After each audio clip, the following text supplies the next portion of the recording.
you better do it yourself. It's very unlikely that someone actually picks up a paper and then calls you and say, oh, I saw you did something great. Can we license it and build a company around it? That happens, but it doesn't happen really often. So the best and probably most effective way is to do it yourself. But that means you have to take the risk. Has anyone ever given you one of those calls? Yes. Really? In fact, my first company was built that way. Hello, David. Thanks for joining us today. It's my pleasure, Edit and Ali. Yeah, thank you. We're really excited to talk to you about Modality, about your history, your experience. And I guess we can start with the first question. Walk me through your story of becoming a founder. What led you down this road? You have decades of research experience under your belt in computational linguistics and speech processing. Why transition to the world of startups? And then specifically with Modality, why target neurological and psychiatric conditions? Yeah, thank you for the question. I've been in startups for quite a while, probably about 20 years now. When I came to the US for the first time, 2007, I joined a startup in New York, and we worked on solutions that are very different from medical space. It's actually was in the telecommunication space, but similar AI technologies back in the days. As you rightly said, I did a lot of work in academia afterwards. I became professor of computer science, but still with one foot in the startup world, always, all the time. And so at some point, I felt the impact that you can make as an academician is nothing compared to what you can accomplish when you actually run your own enterprise. Because only when you really execute the ideas and these technologies and bring them to customers, you can make that impact.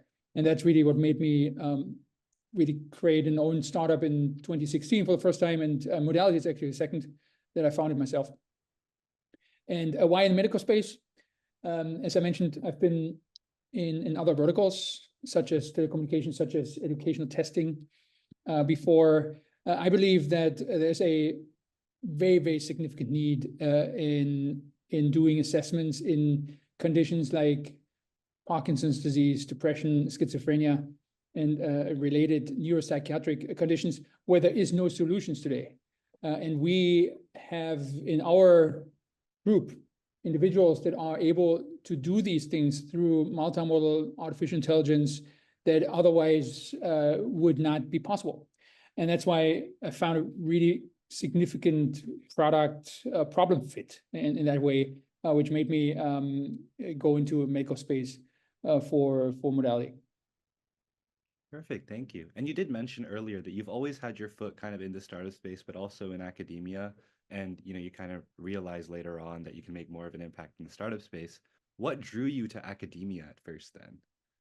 Well, I'm a scientist by training, electrical engineer, PhD in electrical engineering, did a lot of foundational work in artificial intelligence, signal processing, speech processing, computer vision. I have over 200 publications in the space. And I love the science, so that's how it all started. But I love the execution, the implementation of those in algorithms and actually bringing it to end users. So the products really also played always a significant role in what I've been doing. But then even the product and the science alone is not making an impact yet. You need to create a business that has a viable business model so you can actually bring this to the end user and really change their lives. And that is something you can actually only do, in my opinion, in a for-profit startup environment where you really can, expand, raise money, create a customer relationship that then and learn from your customers about their most bothersome and painful problems that you can then address with these products and these solutions.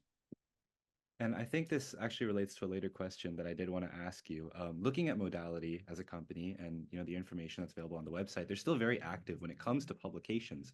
The company's putting out papers pretty often. And I wanted to ask you, how do you feel about that interaction between companies, especially startups and academia? Do you think it's mutually beneficial? Do you think it's going to expand and change as we move into the future and more startups pop up and it becomes more accessible for people to found their own companies? How do you feel about that interaction? Yes, that was actually a really good observation that you had there, because it's very unique about us as an AI company as having a significant relationship with the academic world. That is necessary in our specific space. What we create as Modality is called digital biomarkers. These are biomarkers or endpoints that are used in clinical trials to assess whether drugs are working.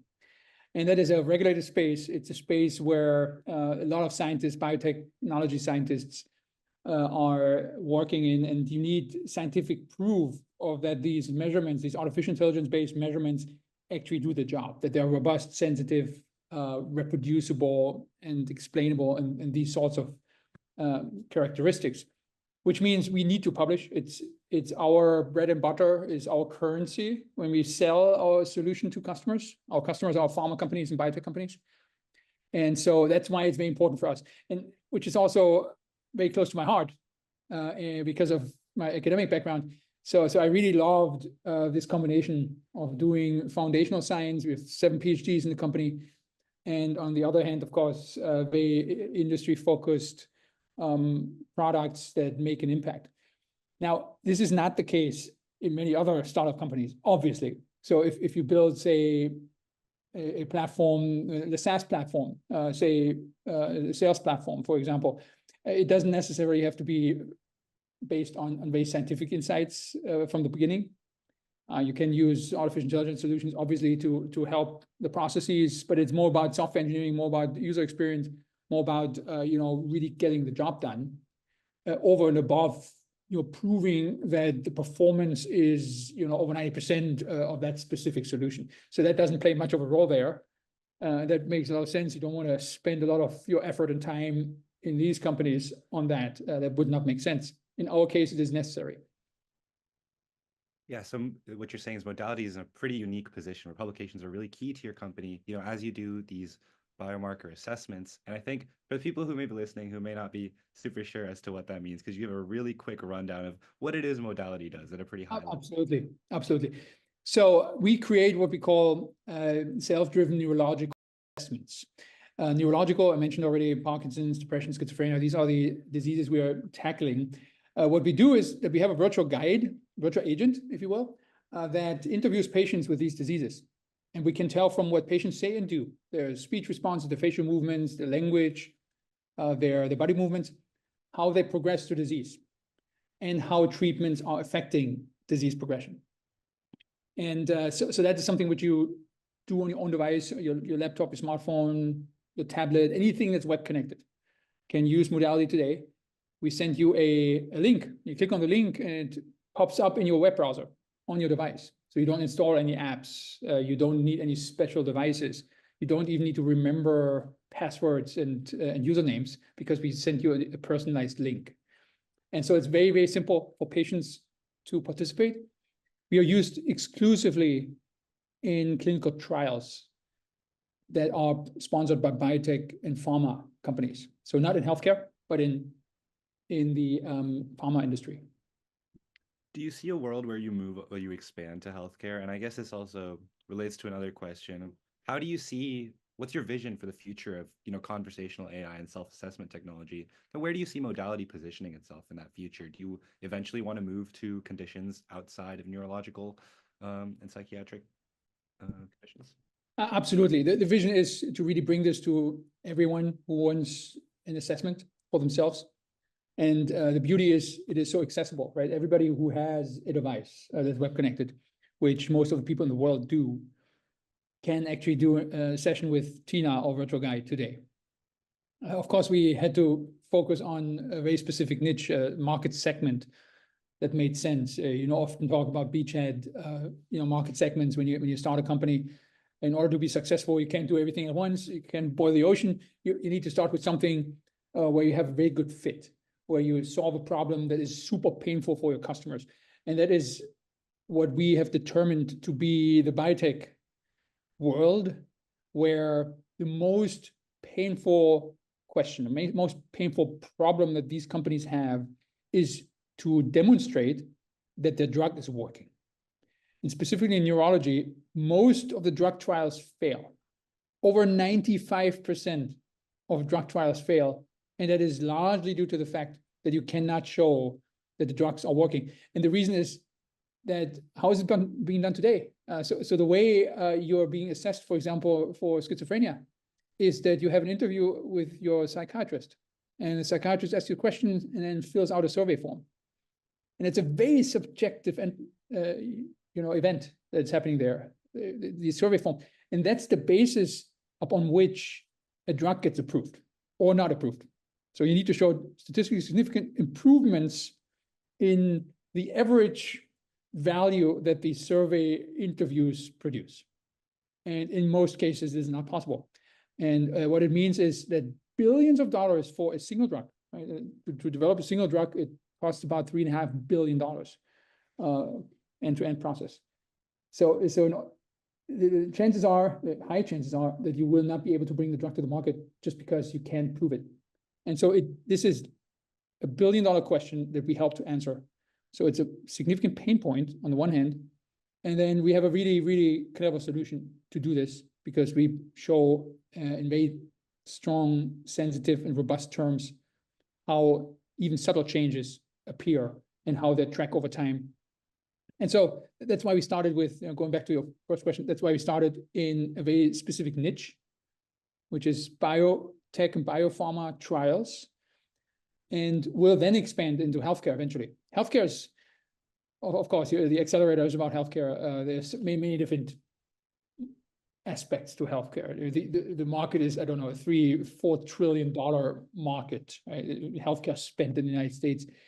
But in reality, there are many sub-markets, many small market. The one that we address is about 18 billion in TAM. So it's a small segment of this only, but it is sizable when you think about it.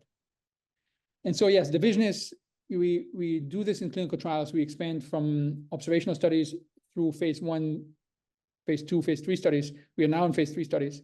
We will expand eventually into post-market studies, companion diagnostics, where drug companies roll out their drugs in the market, start selling them, alongside an assessment like Modality, which shows actually whether the drugs is effective and whether the dosage is effective.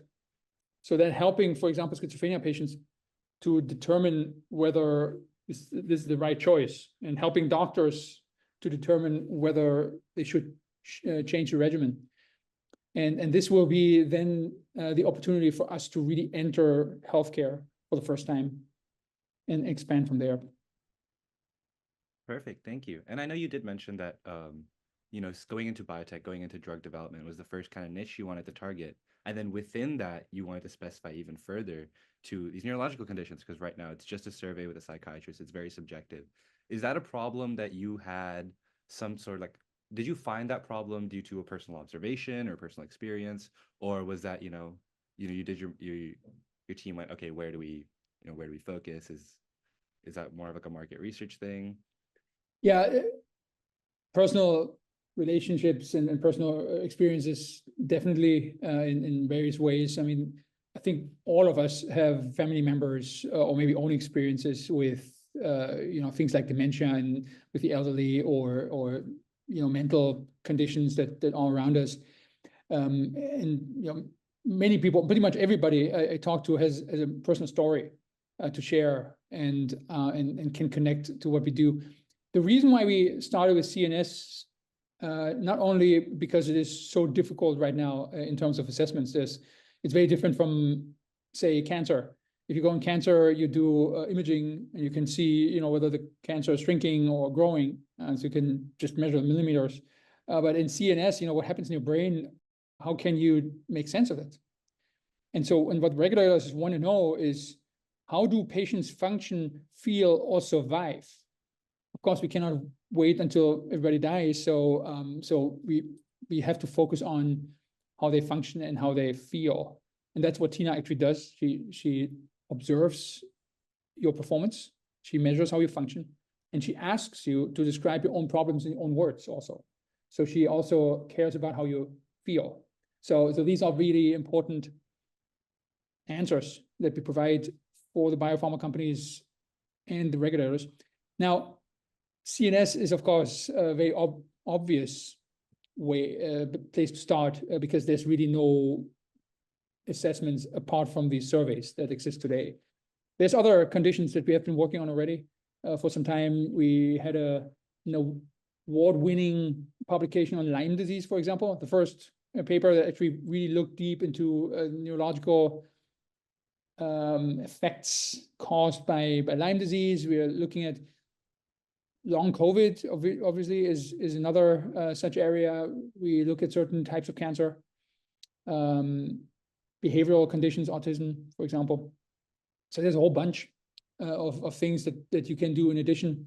And Tina asking what bothers you most about your problem or about your health is something that is really applicable to pretty much everything. But not now. Right now, it is really strongly focused on Parkinson's disease, ALS, and schizophrenia for outbound commercialization. And I did want to ask about Tina there. You did mention that Tina will ask you how you're feeling. Does Tina speak through the app? Is that a voice? Yes, she does. So it's a natural conversation. Okay. That's my background. I was working for almost 2 decades now on what's called spoken dialogue systems that speak to humans and have a natural interaction with humans. So in natural language, right, you speak, and Tina talks to you, and she watches.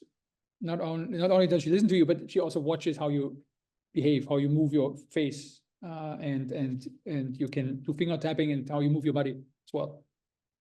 So with Tina, when she speaks, I think this is a concern for me, or a kind of a question I had. How do you make it so that she seems comforting and, like warm and accepting to whoever's using the app? Because I feel like that's an important part of the experience there. It very much is. So it is very important that our user base develops a connection to Tina that is positive, right? That you're coming back next time. So it's a regular, often longitudinal study. So every 2 weeks or so, you have that call with Tina. And the way we did this is really through many iterations of product improvement. In fact, just last week, version 40 of the product was released. So we had 40 iterations through which we improved and optimized the user experience. And we do this every single interaction that Tina has the opportunity for patients to give us feedback on what they think and what they felt and what they believe, didn't go so well and what went well. And so we review this feedback every other week in a scheduled call. It's really funny. One of our senior research scientists, actually, he provides like a full overview of all the countries and all the completion rates and all the observations, and also important pieces of feedback that we learn from, and we open tickets for these and address those directly. By now, almost 80,000 patients have used Tina, so there's a lot of learning that we have had over the years. And one of the things is, Tina, she asks you questions, and she always gives you a back channel, like a neutral but reassuring back channel. She doesn't necessarily understand what you say, and often these things don't need understanding because you have to read a passage of text or describe a picture. And and she gives you a little bit back channel, positive back channel, and then moves on. And she has a soothing voice. She's an elderly woman. We can also switch to other appearances. So yeah, and she's very, very patient. So you as a patient, you can speak as long as you want about your condition. Very, very different from an actual physician. Actual physician has only 5 minutes, and everything needs to be done in these 5 minutes. And no, Tina has all the time you want. She asks you, what's your most problem? And if you have another problem, please tell me about it too. So, and our patients actually speak for 20 minutes sometimes, just about those problems. And when you did so, how did you go about the process of choosing the voice actors for Tina? That sounds like an interesting and fun process, picking someone. I think your voice is comforting. It took a little bit to identify a good voice actress. And at some point, we went through the exercise of actually studying whether we need an actual professional voice actress, which we started off with, or whether the quality of speech synthesis today is actually good enough to bring the same effect, the same comfort to our user base. And we ran this study where we compared speech synthesis voices with the actual voice actresses, and found that there is actually no meaningful difference between the two. So from then on, we actually used speech synthesis, and using what's called speech synthesis markup language, you can actually modify the intonation, you know, how excited they sound and how fast they speak. So you have a much finer control over the certain parameters of the voice quality. And this is one advantage. Of course, you're much faster. So we can change our protocols, what Tina says, so fast because it's synthesized, it's automatically generated. And another significant advantage, I think by now we would have had a real problem, is that Tina is multilingual. We are by now in 17 languages and dialects. Just imagine what it would have taken to hire all these voice actresses to accommodate this. So that's the reason why we use automated voice today. Nice, thank you. So I want to shift a little bit more to kind of your history, you know, a little bit away from Modality. So you've lived all over the place, jumping between both Europe and the Americas many times. And what would you say the main difference between the entrepreneurial culture in Europe and the US are? And also the differences in the kind of science, investigation, or research cultures in Europe versus over here? Yes, you probably have heard that many times, that the specifically entrepreneurial environment is a little bit more difficult in Europe than it is in US, maybe significantly more so.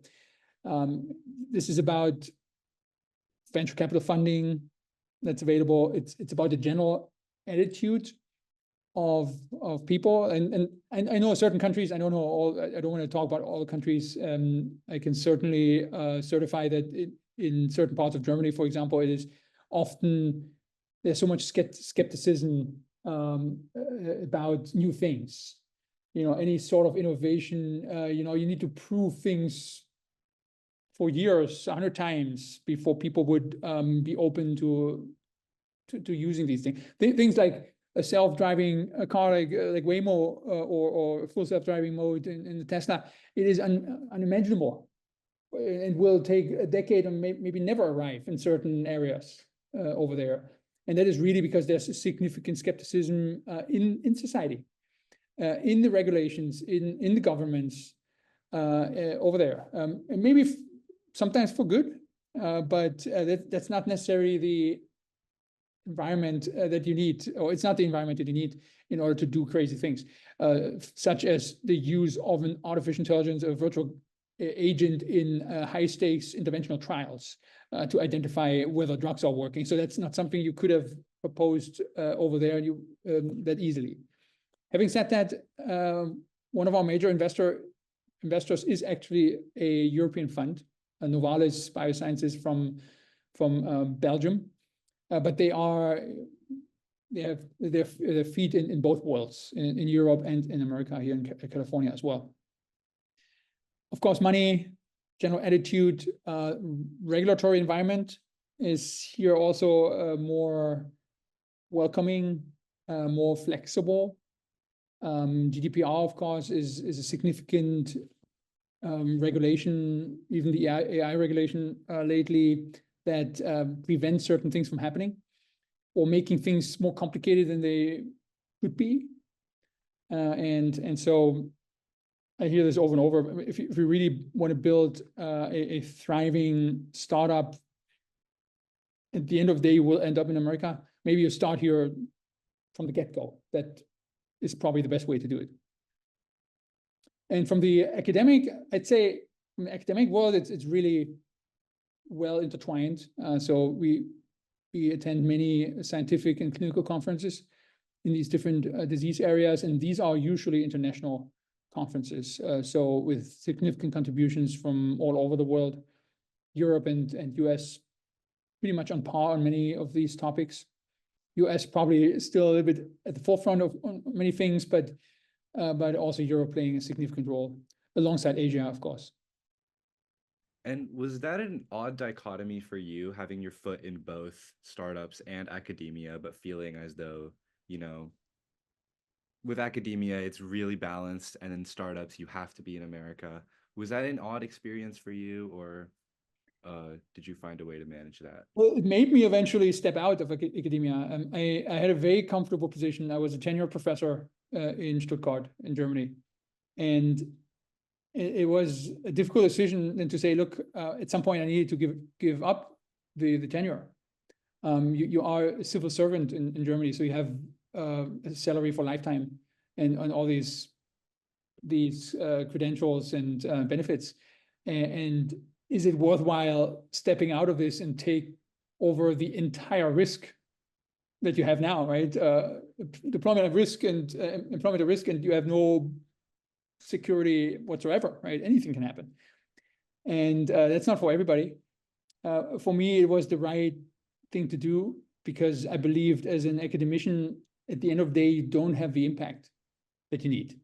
To write a paper, to get cited, to be celebrated with awards at conferences, that's not impact. It's the foundation of building impact.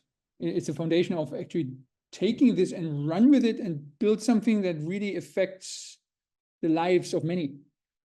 But then I understood, and it's actually not that difficult to understand that as an academician, you're not going to find someone easily to run with it. You better do it yourself. It's very unlikely that someone actually picks up a paper and then calls you and say, oh, I saw you did something great. Can we license it and build a company around it? That happens, but it doesn't happen really often. So the best and probably most effective way is to do it yourself. But that means you have to take the risk. Has anyone ever given you one of those calls? Yes. Really? In fact, my first company was built that way. It was a wealthy entrepreneur from London in the UK, and he called me and said, "Okay, I've read your papers, and I believe we can do something together along these lines." And we created a company here in San Francisco and in London called EMR.AI, which was based also in clinical space. It did medical documentation, an automated scribe, basically listening to interviews between patients and physicians and creating automated records for these. And that was one of these calls, and actually resulted in me co-founding with him my first company. And so how did your experience with EMR.AI kind of influence your mindset going into Modality, as you've seemingly moved on from that and, onto different things? How did that your approach? It had a significant influence because at that time, things looked really easy because I had a co-founder who was wealthy, and he had good connections. And so things were smooth. And it's a different experience when you start from scratch. And with Modality, we started actually from scratch. We bootstrapped the company. We started in 2018 with $25,000. One of my co-founders brought in $25,000. That's all we had for about a year. So none of the 5 team members took any salary for a year here in San Francisco. So that's the commitment and the risk that we took. And then we went and were admitted to the Alchemist Accelerator program here in San Francisco, which chipped in a little bit of money, and then we started raising money from angels and so on. So from then on, it went upwards. But that is maybe a typical experience, and it was really worthwhile and really founding the team. And so if you don't mind me asking, what happened with EMR? Where is the company now? How did that progress? Yes, so the company had a sister company that basically assumed most of the assets, most of the data that we had, and that was acquired by a private equity company in London. So it's still operating. We are, I think, used by about 25% of the NHS, National Health System, transcriptions over there. So in good use. At the same time, we wanted to build a company that is really becoming a major player in the field, and with medical record transcription at that time, it wasn't the case. And so I have to ask then, why did you step away from EMR, and are you still involved in any capacity with what's going on over there? No, not anymore involved with any capacity. Basically the sales of asset happened around that time when Modality was created.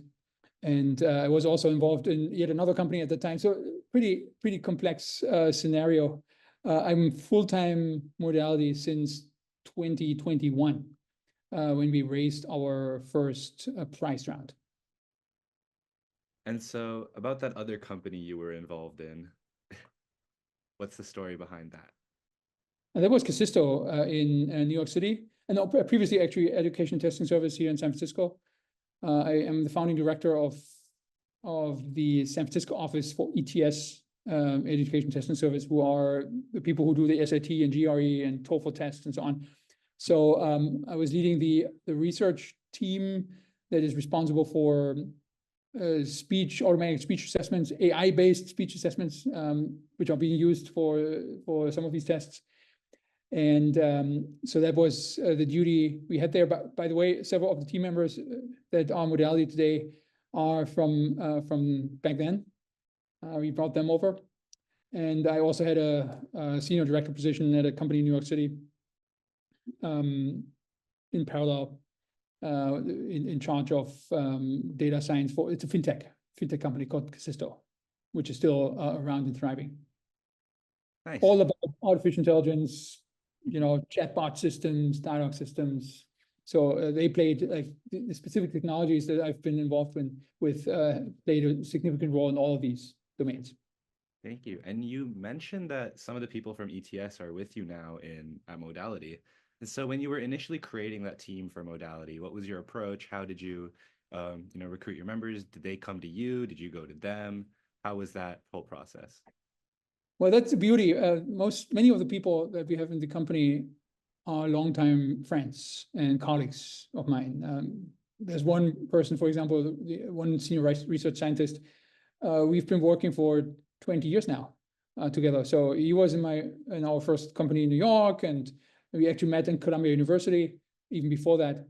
And there's several of my students which came on board from Stuttgart.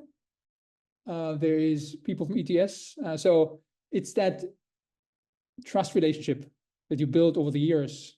And of course, we know each other so well that we function almost like a unity. And that is really helpful in going through the ups and downs of startups and really being flexible and fast and reliable. And so when the idea emerged to create Modality, I talked to several of my ETS colleagues whether we want to do this together, and 4 of them actually decided to come with me, and so we did that together at that time. Nice. And how did your students come on board? I feel like that's an interesting relationship. Isn't it? Yes. So that was during the time when, in the beginning, we didn't have any money, and I was reaching out and saying, look, is it something that you want to do maybe part-time first alongside the studies that they were still involved in? So at that time, I think they were finishing the master's or in the middle of the PhD program, I think. And so they took some time aside and worked at the company first part-time, and then once they graduated, they came on board as full-time scientists and technologists on the team. But the same thing, it was really beneficial because I had built this relationship for a long time with them. I had taught them the foundations of artificial intelligence, computer science, so they knew all the foundations already. We had been working on research projects at the university, and so it was a really seamless opportunity for us to expand the team, bring them in, and so now we know each other also for something like 13 years or so. Wow, it's really an interesting story having your students come back and work with you eventually. I think that's really cool. And I think it's a relationship I want to have with some of my professors here one day. So I think it's something I can definitely relate to and find really interesting.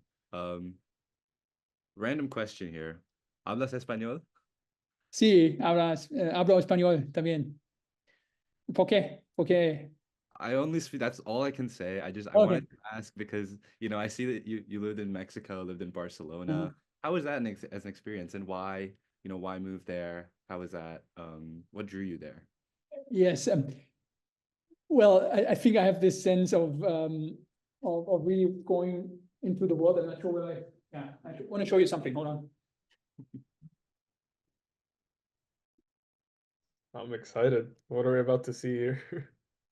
Yeah, this is a book by a German author called Karl May. He is the most read German author, and he's a person who wrote about fictitious travels and journeys he had, specifically in the Wild West and in the Ottoman Empire. He was around in the late 19th century and then early 20th century. That's when he wrote something like 100 novels about his fictitious travels.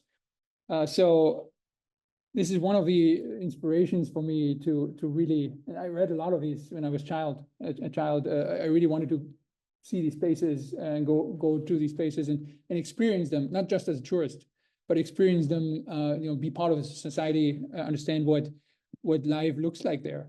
And so he traveled to South America, Latin America, specific to Mexico, fictitiously again, during the time of Benito Juarez, and the war over there. And so that was one of the reasons why I wanted to live in Mexico. It was also one of the reasons why I wanted to go to Spain, to America. So all these were kind of inspired by these ideas, and so Mexico was definitely something which I tried to accomplish during my master program, and so I built this relationship with Siemens, which is one of the largest engineering companies in the world, headquartered in Munich, and they provided a significant financial support during my career. I'm very thankful for them. They sent me to Mexico, paid all the expenses there, paid me stipend, and then later during the PhD, for 4 complete years, paid all my salary for the entire family, and with no strings attached. So it was significant stipend. We could do whatever we wanted. We moved to Los Angeles, we moved to New York City, moved to Barcelona, and had really significant freedom doing that. And would you say that I guess I have 2 questions here. I guess we'll get to the first one first. Would you say that being in all these different places affected your mindset and kind of your view on approaching a company, or did that kind of affect how you approached solving problems in any way, getting exposed to all these different mindsets and environments? I believe what it definitely helped with is to understand, that everybody is different, and that I appreciate that everybody is different, because everybody brings this perspective to the table, many different things that I have no idea about, and I have to step back. I was giving this example the other day when we were chatting on Slack, that I'm not a conductor in front of an orchestra as a CEO.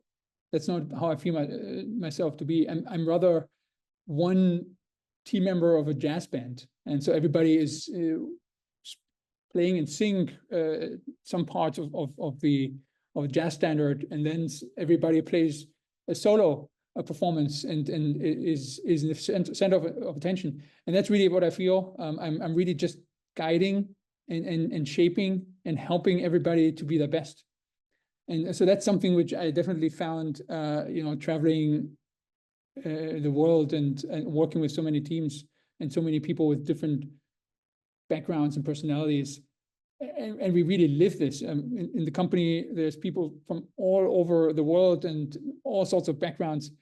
together, young and old, and gay and women and everything, all sorts of colors of skin and so on. And that is such a, of course, such something pretty normal in the Bay Area, and that's why I also love to be here. I think it's the best place, San Francisco. And so you have now mentioned both, feeling like a conductor of a jazz band, this kind of connection to music. And also you did mention the influence of German literature on you earlier. So I did want to ask, beyond being a researcher and a founder, it seems you have interest in both making music and literature. So I guess, could you explain what Morbis.net is and kind of the writing that can be found on there? Absolutely. Yeah. Let me start with the music piece, because that's even more meaningful, I think, because I grew up, doing a lot of stuff in music. I actually had my own bands in rock music, and I wrote an own rock opera, produced it, the script, and we brought it on stage. We toured with it. Was called Garbage. Was really and produced a lot of records and CDs at the time. And the question was really, is that going to be a career for me? Do I want to be a rock star? So that was the question, which I was asking myself like in the later stage of high school. But then I come from a dynasty of engineers and scientists in my family. So there was this conflict. Okay, what am I going to do? If I become a musician, it's very likely going to be difficult to cope and pay for a living. As an engineer, not so much. And so I decided to go for engineering, but try to live and be close to the musical experience. So I decided to go for electric engineering and go to a school that had a very strong acoustics and music production department.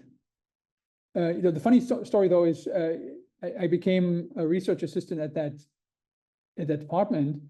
But you know what? I actually liked the professor better that was working on speech processing at this department. So I got along really well with him. A lot of mathematics, and so the speech processing person, Professor Hoffman, he actually brought me into artificial intelligence, because all of this was AI-based, and so I was working ever since in AI. 25 years ago, I started with that, and so I've never stopped working in that field. And so that was the kind of connection between the music and then actually starting in this field, which was really an interesting transition. And yes, with literature, I've been writing quite a bit, several novels, and I continue doing so even when my kids were born. I wrote books for them. I told them stories. There's a lot of stuff that's not even on the websites, which exist, but we haven't really published it yet. So there's a lot of interest in that area also. Wow, I think that's really beautiful how your interest in music kind of led you to, speech processing and AI, and it's a kind of bridge from your passion leading to what you've been doing for the rest of your life. I also think the researcher and rock star balance really was kind of funny to me. It's not only funny; it's really, I think, a trait that does help, because I do a lot of public speaking, obviously. At conferences and other places, and it helps to have been on stage, to actually go on stage and present these concepts. And so, yeah, I do, look around here, actually in a Oh, in wow. room here with equipment, and here's a piano over there. No, you don't see it, but I play pretty much every day. Are you gonna ever We have do a family rock band. We play a lot of heavy metal lately. So tougher stuff, but so with my family. My son is a much better guitar player and drum player than I am. any big influences for the family musically? Yeah, well, we're a lot into, as I mentioned, now heavy metal, System of a Down, Lamb of God, these sorts of things.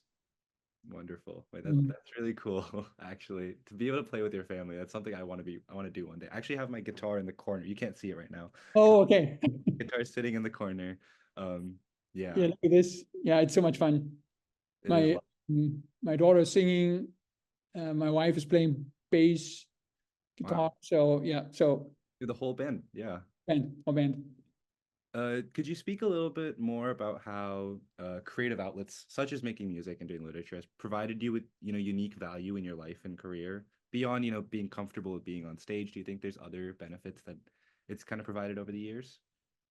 Yeah, what I think specifically about playing, for example, piano, maybe singing, it's a type of meditation, in my opinion. So when I sit on a piano and I start playing, it requires so much concentration and so much introspection that you zoom out of everything else around you.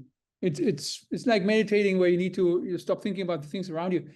That happens automatically when you concentrate, when you play music.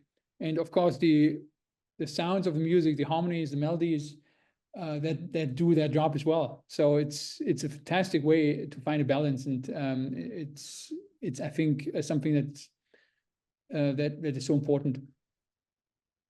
Yeah, I definitely agree with that. I think I always sat down whenever I was having a bad time in high school, I'd always sit down at a piano. Some Debussy would help. I think the other thing for me was athletics. Um, playing sports always helped me with that. Do you think you have a similar, have you always been, Yeah, have you ever involved in? similar thing for me. I go to the gym and swimming quite a bit, sometimes hours, many laps. And same thing when you swim for a long time and you don't listen to anything, you have to have your thoughts start wandering, right? There's nothing that distracts you. You're not on your device. You're not working. You're not speaking to anybody at the time. So it's just like you and yourself in the water, Mhm. and going back and forth, back and forth, back and forth. And then I think it's a important part of life that because life's so stressful, right? You're always so focused that you have to let go in regular intervals to really get the balance.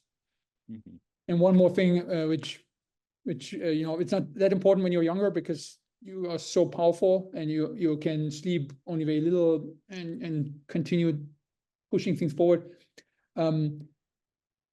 At some point you will have the impression that you don't get everything done that you want to get done, and maybe you have that now, but this sort of feeling that there's all these things that you still have to do, all these emails you have still to respond to, all these customers you still want to reach out to. You can work 100 hours a week, and you will still have that thought, but you haven't done it all. So when you realize that, you can also say, okay, look, then I probably just put a certain schedule in place where I work just a reasonable amount, and then I stop. And I push myself to stop, and I take that time off, and I do that music, and I go to the gym, and I sleep 8 hours, and I spend some time with my family, and I take maybe a day on the weekend off and go to the movies. Because you will always feel guilty. I'm not sure whether you do this, but I always feel guilty. I should have done more, regardless how much you do. And I think that's a beautiful piece of advice to kind of, remind everyone to try and maintain balance in their life. And I think branching off of that, going a little bit more back to startups, do you have any advice for kind of as a final question? Do you have any advice for other founders, students, or people in general trying to break into the health tech and entrepreneurship space? Yeah, entrepreneurship, of course, in general, as you all know, because you have worked with many entrepreneurs, it's a very daunting experience, right? There's every day something awful happens, or something, and something good happens. So it's often balanced, but it's often an experience that you believe, okay, why is it happening to me? Why am I not able to raise that big round? Why did that customer not buy that? And why is that other company seemingly moving forward faster, better? This is something that happens to all of us, right? It's something which is just so common. And you need to be I believe everybody should be aware that we are all in the same boat. it's so normal. It's so normal that you will see that people raise rounds, and these are just some, there's a significant bias, of course. When a round is announced of a startup, it is one round out of thousands that failed or thousands that did not move forward at that moment. So it's a significant bias. So we should just be aware that everything is all right, and you don't have to think your personal. It's your personal thing that sometimes things are hard. Things are hard. And that is probably is very helpful. Like Health Engine as an example, it is really good to be among people that have similar backgrounds, similar experiences, and share these experiences, because it does help and give you confidence that, look, often it feels so lonely, but it doesn't have to. People are around you that have the same issues. What does help is, in our case, I'm really blessed by the fact that I'm not alone. I have co-founders, I have a leadership team of 5, and I have a company of 16, and we have many advisors, many investors that came in, many people, many customers, many people that are around us that we share the history with, and that helps also to remove that impression that you are all by yourself, that you are responsible for everything. But you are not. You're responsible for something, but others help in the process. So that's important, because there's sometimes sole founders, there's sometimes even dual founders that feel so much pressure on themselves, and it's I think not necessary. It's a very positive thing. It's everybody who tries this, I have great respect for them. And then the question about healthcare. What do I think is my advice for healthcare? It is really about we talked a little bit about this, the industry at large, how big it is, 4 trillion. It's really about you finding your specific niche to get started, because healthcare is a fantastic opportunity, because there's so much money at play.